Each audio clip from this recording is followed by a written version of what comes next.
Kerala Blasters പുതിയ തുടക്കത്തിന്റെ പാതയിലാണ്. Ivan വുകമനോവിച്ചിനെ പരിശീലക സ്ഥാനത്ത് നിന്ന് പുറത്താക്കിയതോടെ ബ്ലാസ്റ്റേഴ്സിൽ പുതിയ തുടക്കം ആരംഭിച്ചിരുന്നു. സ്വീഡിഷുകാരൻ മൈക്കേൽ സ്റ്റാറയുടെ കീഴിലാണ് ബ്ലാസ്റ്റേഴ്സ് പുതിയ തുടക്കത്തിന് ആരംഭം കുറിക്കുന്നത്. ബ്ലാസ്റ്റേഴ്സ് പുതിയ തുടക്കത്തിന് തയ്യാറെടുക്കുമ്പോൾ ആരാധകർ അറിഞ്ഞിരിക്കേണ്ട ചില ഘടകങ്ങൾ കൂടിയുണ്ട്. അവയെന്ന് പരിശോധിക്കാം. ജൂലൈ 2-നാണ് ബ്ലാസ്റ്റേഴ്സിന്റെ ഒരുക്കങ്ങൾ ആരംഭിക്കുന്നത്. ജൂലൈ 2 മുതൽ ജൂലൈ 22 വരെ തായ്ലൻഡിലെ ചോൻബുരിയിൽ ബ്ലാസ്റ്റേഴ്സ് ക്യാമ്പ് ചെയ്യും. നിലവിലെ താരങ്ങളോടും പുതിയ സൈനിങ്ങുകളോടും തായ്ലൻഡിൽ എത്താനാണ് ക്ലബ്ബ് നൽകിയ നിർദ്ദേശം.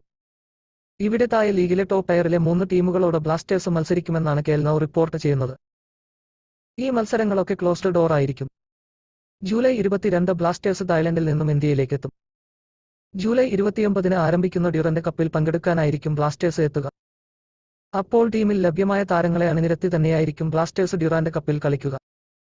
പക്ഷേ ഡ്യൂറന്റ് കപ്പ് ബ്ലാസ്റ്റേഴ്സിനെ സംബന്ധിച്ച് ഒരു പരീക്ഷണ ടൂർണമെന്റ് മാത്രമാണ്.